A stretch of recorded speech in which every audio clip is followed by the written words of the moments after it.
एक जगह और आए कि उनके ऐसा कहने पर लक्ष्मण से श्री राम ने बहुत अच्छा कहकर मुनि की परिक्रमा की और वहां से प्रस्थान करने की तैयारी की। अब यहाँ जो कर्मकांड के रूप में इसका क्या अर्थ लगाया जाए और तात्पर्य विवेचन में क्या अर्थ लगाया जाए? मुनि की परिक्रमा करना, हाँ हम लोग कई बार पूजा पाठ करते हैं, आरती करते हाँ हैं, तो अंत में जो लोग भी करवाते हैं उनके द्वारा भी यही निर्देश दिया जाता है कि आप अपने ही स्थान पर एक बार या दो हाँ बार या तीन बार अपने ही स्थान पर घूम जाइए, क्लॉकवाइज प्रदक्षिणा कर लीजिए, हाँ ऐसा कहा जाता हाँ है। हाँ, परिक्रमा का अर्थ होता है ये याद रखना हर समय अपने मन के भीतर कि जगत की सारी गतियां चक्राकार हैं।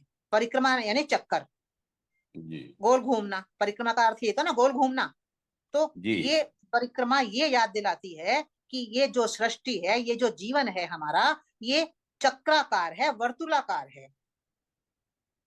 ये एक सिरे से शुरू होता होकर और लंबाई में जाता हुआ किसी दूसरे सिरे पर समाप्त नहीं होता। जीवन जी चक्र में ही घूमता है, हर चीज चक्र में घूम रही है। ये चार जी युग चक्र में घूम रहे हैं, पूरी सृष्टि चक्र में घूम रही है। जी और हमारे यहाँ तो इसलिए इसको प्रतीक को बहुत महत्व दिया गया है। चक्र के प्रतीक को बहुत महत्व दिया गया है इसीलिए। तो जो ये चक्र है, इस चक्र में दो इसके महत्व हो गए। एक तो ये कि ये याद रखना कि सारा जीवन चक्राकार है। ऐसा नहीं है कि हम यहाँ से चलेंगे और वहां पहुंच जाएंगे। वापस लौट के हम उसी बिंदु पर आएंगे जहां से चले। जैसे जी हमारे महीने, हमारी ऋतुएं, हमारे साल सब चक्राकार हैं। हमारा जीवन मरण हमारा चक्राकार है। सब कुछ हमारा चक्र में चलता है। और एक जो परिक्रमा है, चक्र है, वो ये इसका एक तात्पर्य ये भी है कि चर्निंग करना। हर हर बात जी को, जब हम साधना के पथ पर हैं तो हम को एक श्रेष्ठ विचार को चरण करें।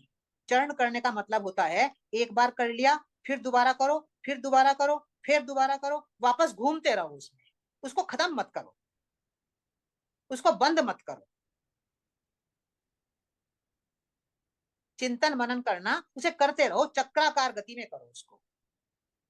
भी हाँ एक ये भी संकेत है कि केंद्र में परमात्मा विद्यमान है और सृष्टि चारों तरफ घूम रही है।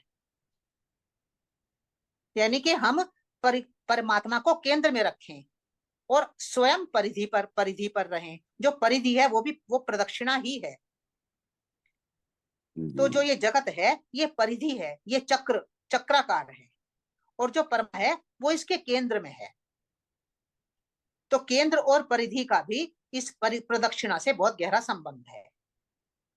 तो क्या वै जो जी मंदिर में बीच में भगवान बैठे हैं और चारों तरफ प्रदक्षिणा पथ बनाया हुआ है, तो वो ये चिंतन करने के लिए है कि हमेशा अपने जीवन के केंद्र में परमात्मा को रखो, नहीं तो अहंकार उभरेगा बहुत।